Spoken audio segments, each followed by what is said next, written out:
Paper leak का दौर शुरू नहीं हो गया है। अब ये संस्कृति बन गई है, परंपरा बन गई है बिहार में कि 67वीं बीपीएससी की परीक्षा में जब प्रश्न पत्र लीक हुआ था तो प्रदेश के उप मुख्यमंत्री युवा नेता हमारे तेजस्वी जी ने कहा था कि इन बच्चों को 5-5 हज़ार का मुआवजा मिलना चाहिए। दुर्भाग्य है कि अभी युवा चेहरा की आवाज़ बंद क्यों है, ये बहुत बड़ा प्रश्न है। ना फंसाएंगे ना बचाएंगे, कानून का राज है, जनता का राज है, तरह तरह का जुमला। अब जवाब देना चाहिए नीतीश कुमार जी को कि भाई ये 9 लाख जो बच्चों के साथ जो क्रूर खिलवाड़ सरकार कर रही है उसका कौन होगा जिम्मेवार। तो मैं तो मांग करता हूं कि कम से कम इन छात्रों को तेजस्वी जी ने जो मांग किया था, अगर उनकी वो अंतरात्मा की आवाज थी तो 5-5 हज़ार का मुआवजा दे। आज वो सरकार में है। दूसरा, इस प्रश्न पत्र लीक मामले में जो संलिप्त अधिकारी पाए जाएं, कम से कम उनको बर्खास्त किया जाए सेवा से।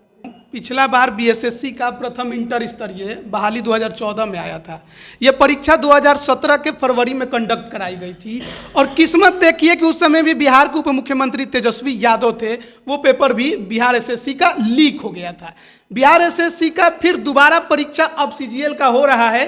किस्मत और संयोग है कि फिर उप मुख्यमंत्री तेजस्वी यादव हैं, फिर पेपर लीक हो गया है।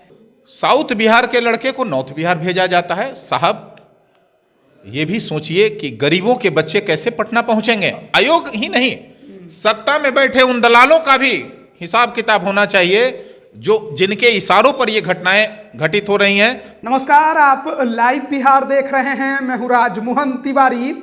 बिहार में अभी पेपर लीक का दौर चल रहा है। पहले 67वीं बीपीएससी पीटी का पेपर लीक हुआ, खूब हो हंगामा मचा, एसआईटी बैठी, क्या कुछ हुआ वो हर किसी ने देखा कि अब तक बड़ी मछली नहीं पकड़ाई थी। लेकिन आज बीएसएससी सचिवालय सहायक की परीक्षा थी और इस परीक्षा के शुरू होते ही सोशल मीडिया में जो प्रश्न पत्र थे वो वायरल होने लगे। जो परीक्षार्थी परीक्षा देकर बाहर निकले उन्होंने ये पुष्टि की है कि जो वायरल हो रहे थे प्रश्न पत्र वही प्रश्न पत्र परीक्षा में पूछे गए थे। यानी कि पेपर एक बार फिर लीक हो चुका है। और आपको बताएं कि सीजीएल 3 सचिवालय सहायक में 9 लाख अभ्यर्थी परीक्षा दे रहे हैं। एक तो जल्दी सरकारी नौकरियां आती नहीं है बिहार में, और आती हैं तो इस प्रकार के कांड होते हैं। सोचिए कि उन पर क्या बीतेगी। इसी पर बात करेंगे। हमारे साथ लोजपा रामविलास के प्रदेश प्रवक्ता, मुख्य प्रवक्ता राजेश भट्ट जी हैं। बिहार में पेपर लीक का दौर शुरू हो गया है, पता चल रहा है ना आपको? नहीं, पेपर लीक का दौर शुरू नहीं हो गया है। अब ये संस्कृति बन गई है, परंपरा बन गई है बिहार में कि जो भी परीक्षाएं होंगी उसका प्रश्न पत्र पहले ही सार्वजनिक कर दिया जाता है। दुर्भाग्य ये है कि नीतीश कुमार जी की जो कार्य प्रणाली है, जिसके लिए वो जाने जाते हैं, डंके की चोट पे कहते हैं ना फंसाएंगे ना बचाएंगे, कानून का राज है, जनता का राज है, तरह तरह का जुमला। अब जवाब देना चाहिए नीतीश कुमार जी को कि भाई ये 9 लाख जो बच्चों के साथ जो क्रूर खिलवाड़ सरकार कर रही है उसका कौन होगा जिम्मेवार। बीएसएससी के जो अधिकारी हैं वो जिम्मेवार होंगे, सरकार जिम्मेवार है। दुर्भाग्य है कि जब सत्ता में बने रहते हैं लोग तो कुछ, विपक्ष में रहते हैं तो कुछ।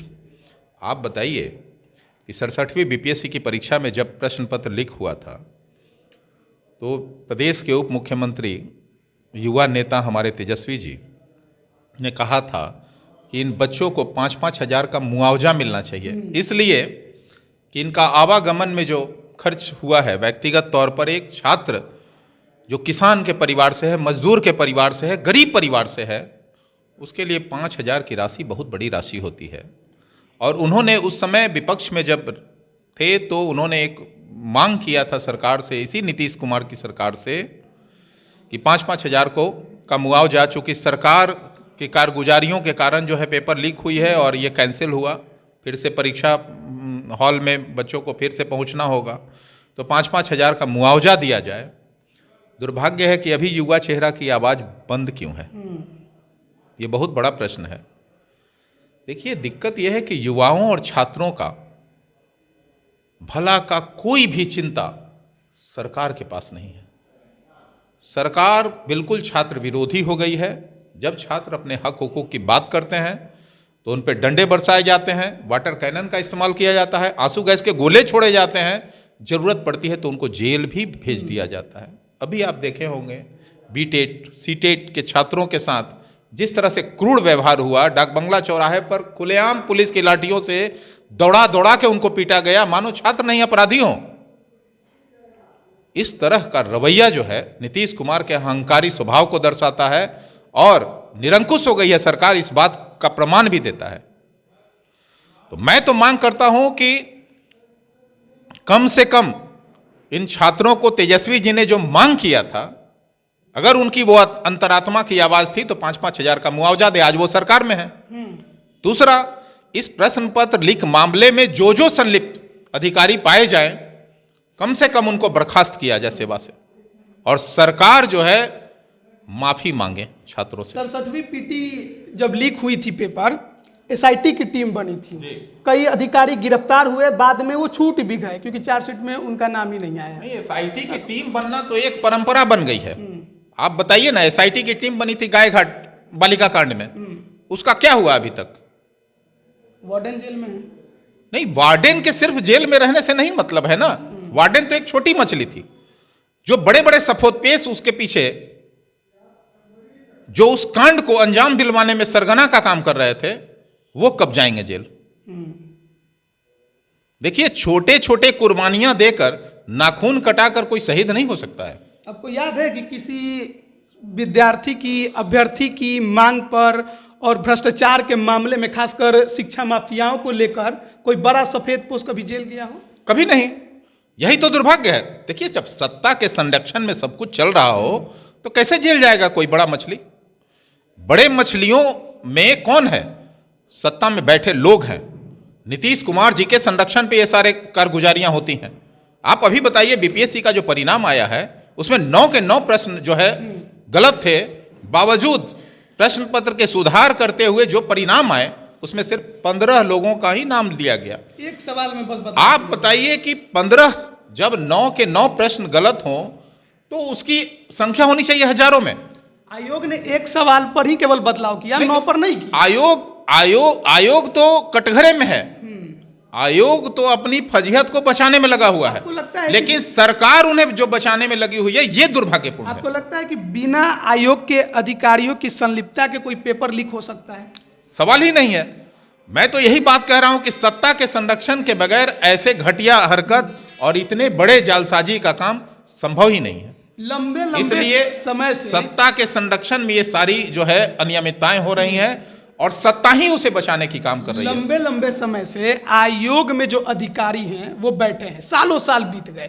अभ्यर्थी मांग कर रहे हैं कि यार 7 साल से ये बैठे, इनको हटा का नहीं रहे हैं आप, 3 साल पे बदल जाना चाहिए। आखिरकार इसमें दिक्कत कहाँ आ जाती है सरकार को? दिक्कत ये आ जाती है कि जब सरकार अपने मन के अनुसार अधिकारी को चुन के लाती है और वहां उन आयोग द्वारा जो आयोजित परीक्षाएं हैं उसमें परीक्षा परिणाम को प्रभावित करने के लिए अपने हिसाब से परीक्षार्थियों का नाम और उनके पक्ष में परिणाम जब घोषित करवाए जाएं तो स्थिति यही बनेगी। अब मैं आपको एक और संयोग की बात बताता हूं। पिछला बार बीएसएससी का प्रथम इंटर स्तरीय बहाली 2014 में आया था।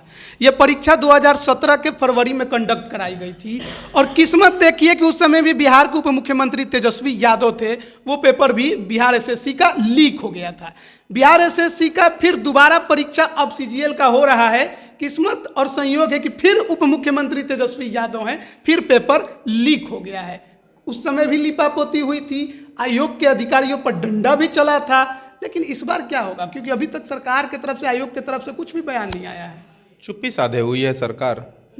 सरकार जान रही है कि हम फंस चुके हैं, हमारी गलतियां जो है अब छिपने के योग्य नहीं है। दुर्भाग्य है कि अब छोटा छोटा नाखून काटा जाएगा, चपरासी को बर्खास्त किया जाएगा, बड़े मछली फिर बच जाएंगे। ये देखिए परंपरा बन गई है। आज मैं देख रहा था टीवी सेट पे कि बच्चों के जूते और मोजे खुलवाए जा रहे थे, मानो अपराधी हैं वो, परीक्षार्थी नहीं है, अपराधी हैं। इस सर्द के दिन में परीक्षा हॉल में सुबह सुबह अगर किसी के जूते मोजे खुलवा दिए जाएं तो वैसे ही बीमार हो जाएगा, वैसे ही नर्वस हो जाएगा। अभ्यर्थियों की तो एक और शिकायत है ना, उत्तर वाले को अब दक्षिण में भेजते हैं परीक्षा देने के लिए, पूर्व वाले को पश्चिम में भेजते हैं। बिल्कुल, साउथ बिहार के लड़के को नॉर्थ बिहार भेजा जाता है। साहब ये भी सोचिए कि गरीबों के बच्चे कैसे पटना पहुंचेंगे कदाचार मुक्त करने के इन सर्द रातों में। कल मुझे कई टेलीफोन आए हैं कि उनके परीक्षा बक्सर है, किसी का मोकामा है, किसी का कहीं है पटना से सराउंडिंग में, और वो पटना के रेलवे स्टेशन पे वो रात व्यतीत किए हैं छात्र। सुबह उनकी परीक्षा कैसे होगी? और देने के सरकार को इस पर सोचना चाहिए। और देने के बाद ये खबर, और अगर सरकार सक्षम प्राधिकार है, अगर वो समझती है कि हम दोषमुक्त जो है कदाचार मुक्त परीक्षा का संपादन कहीं भी करा सकते हैं, तो क्यों नहीं अपने शहरों में कराती है? गोपालगंज से बच्चे जब गया को जाते हैं और गया के बच्चे जब गोपालगंज जाते हैं तो इसमें सरकार को क्या हासिल होता है? ये तो बेहद दुर्भाग्यपूर्ण है, सिर्फ छात्रों को परेशान करना। इसीलिए मैं कहता हूं कि ये सरकार छात्र विरोधी सरकार है, युवा विरोधी सरकार है। छात्र जब अपने हक हुकूक की बात करते हैं तो उनको डंडे बरसाए जाते हैं। अच्छा, अब इस परीक्षा को रद्द करने के अभ्यर्थी मांग कर रहे हैं। कल भी ये परीक्षा होनी है, आज आधी है, कल आधी है। आज पेपर लीक की खबर आ गई, क्या ऐसे में आगे की परीक्षाएं होनी चाहिए? एकदम नहीं होनी चाहिए। पहले इसकी जांच होनी चाहिए कि इस परीक्षा का जो प्रश्न पत्र है कहां से लीक हुई है। दूसरी बात कि आगे क्या गारंटी है कि कल का प्रश्न पत्र लीक ना हो, यह कैसे मान लिया जाए? पहले इसकी पुष्टि सरकार को करनी चाहिए, तब परीक्षा आगे लेनी चाहिए। आयोग के अधिकारियों पर कार्रवाई होनी और आयोग के तो एक एक संलिप्त, आयोग ही नहीं, सत्ता में बैठे उन दलालों का भी हिसाब किताब होना चाहिए जो जिनके इशारों पर ये घटनाएं घटित हो रही हैं। और ये जो अनियमितताएं जो है, ये एक बड़ा अभी जाल जो बुना गया है, इस जाल और नेटवर्क को तोड़ने का सरकार जब तक नहीं काम करेगी तब तक नीतीश कुमार चाहे जो भी जुमला दे दें, जो भी सफाई दे दें, ना फंसाते हैं ना बचाते हैं। अरे साहब सब बचाते हैं आप, इसलिए कि आपके ही लोग तो हैं, वो कोई बाहर के लोग थोड़े ना है। बहुत बहुत धन्यवाद हमारे साथ जुड़ने के लिए। तो देखिए, बीएसएससी सीजीएल 3 सचिवालय सहायक 9 लाख अभ्यर्थियों ने आवेदन किया था।